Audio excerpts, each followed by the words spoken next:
Marina Mabrey, Tina Charles were assessed with technical fouls on Tuesday. Caitlin, Marina, and Tina Charles. Technical fouls. That's it. Technical fouls. That's it.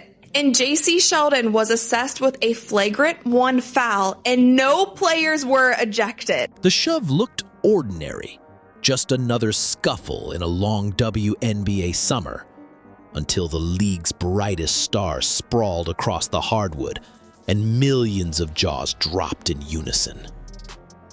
Marina Mabrey's blindside hit on Caitlin Clark didn't merely ignite a brief flare-up, it cracked open a fault line that's been running beneath women's hoops for years. If one cheap shot can threaten an entire business model, the question isn't whether the WNBA has a problem. It's how long the league can afford to look the other way. In just 13 months, Clark vaulted from Iowa folk hero to the single most watched basketball player on earth.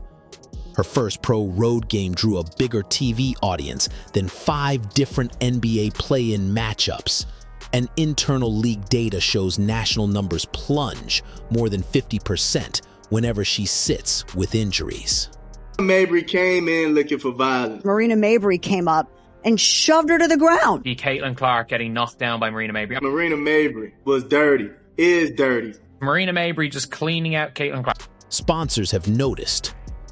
A $28 million lifetime Nike deal dwarfs her $78,000 Fever salary, while one leaked memo from the current CBA talks floats a potential $1 million Supermax designed almost solely to keep her stateside. Clark isn't just a scorer, she's a rising economic tide. A recent study projected she could drive $1 billion in league-wide activity this year alone, a figure no WNBA executive is brave enough to dispute on record. But that skyrocketing value set the stage for a collision no highlight reel could hide. June 17, 2025. Eye poke to mayhem. Mid-third quarter in Indianapolis. Clark stumbled away rubbing her eye after a stray scratch from rookie rival JC Sheldon. Third quarter. Caitlin Clark getting knocked down by Marina Mabrey. She threw a swinging back fist in a game and got away with it. One possession before getting away with knocking Caitlin on the ground. One possession later. This is one possession later. So, does this happen? One possession later, Mabrey flashed across the lane, unleashed an MMA-style spinning back fist that barely missed Aaliyah Boston, then hammered Clark from behind with 2 hands. No ball, no whistle. At least not the right one. Officials whistled a double technical, and play staggered on. Social feeds erupted.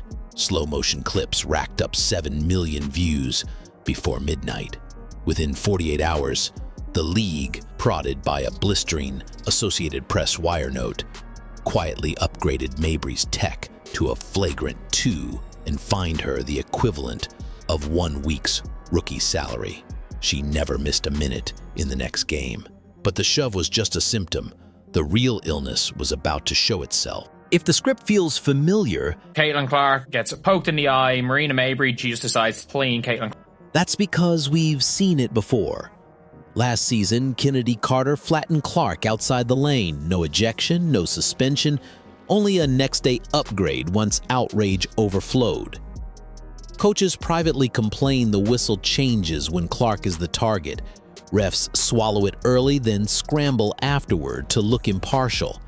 Former MVPs whisper that the protect the rookie optics would alienate veterans, so the league tiptoes instead, and social media fills the vacuum with fury. Viewers can forgive a missed layup, but not double standards, and the numbers back it up. The first Fever Sky rematch after Clark's quad injury still drew 1.92 million, yet technical foul from last night's Fever game has been upgraded to a flagrant 2. The league told ESPN a flagrant 2 comes from a standard. National games without her remain almost invisible. When officials won't set boundaries, someone else inevitably will. 46 seconds left. tension boiling. Sophie Cunningham, teammate, sharpshooter, self-appointed enforcer, clobbered Sheldon on a breakaway. The crowd roared approval, chanting, "Sophie!" as referees marched her down the tunnel. Cunningham's fine doubled Mabrey's, but fans branded her Clark's bodyguard and printed t-shirts by Dawn. Opponents called it vigilante justice. Yet to Fever veterans, the message was overdue. Heard our franchise cornerstone, expect consequences. In an era when replays are clipped, captioned, and monetized within minutes, on-court reputations form faster than ever, and so do battle lines. Still, nothing stokes a blaze like gasoline from every corner of the internet. Barstool's Dave Portnoy blasted the league for turning Clark into a punching bag, while NBC panels debated whether jealousy, race, or simple economics fueled the hits. Big Three sideline host Rachel Demita lost her job after 8 Clark-centric tweets during an Ice Cube broadcast. The firing proved one point. Even rival competitions can't stop talking about her. Then the Olympic roster dropped without Clark's name, and veteran columnist Christine Brennan accused coach Cheryl Reeve of politics over performance. Reeve fired back, calling the claim fiction, but the debate kept trending for a week. Another reminder that controversy around Clark equals free engagement. Behind every headline lurked a deeper question. What's Clark truly worth, and who gets to decide? Negotiators from both sides now whisper about a $5 million salary cap and $1 million supermax with Clark's name practically engraved on it.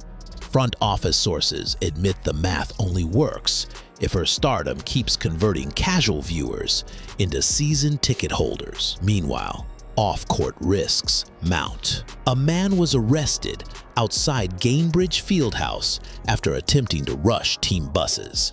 An ugly reminder that fame isn't free. Commissioner Kathy Engelbert touts charter flights and biometric security as proof the league is adapting. But insiders concede those upgrades came only after Clark's arrival multiplied gate receipts.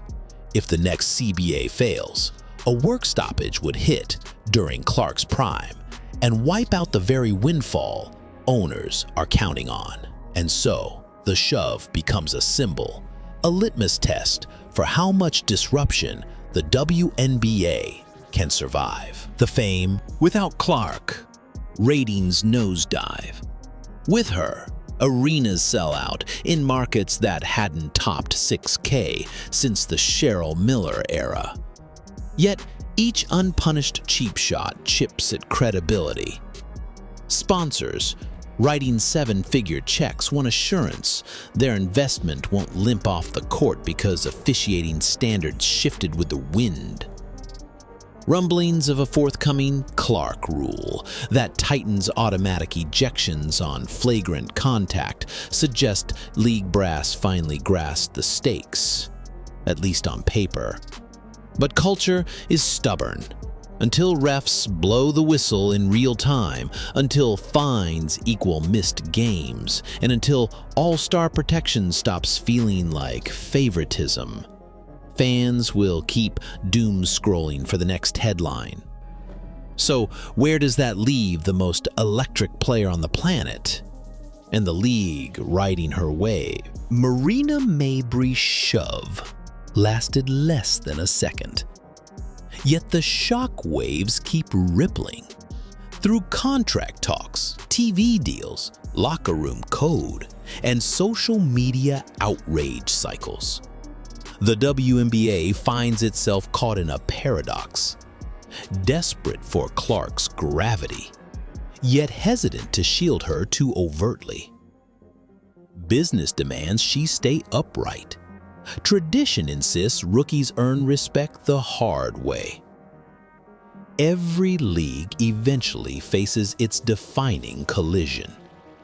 For women's basketball, this is it. Because if the next shove ends in a torn ligament instead of bruised pride, no retroactive flagrant will mend the billion-dollar break. So, what happens now?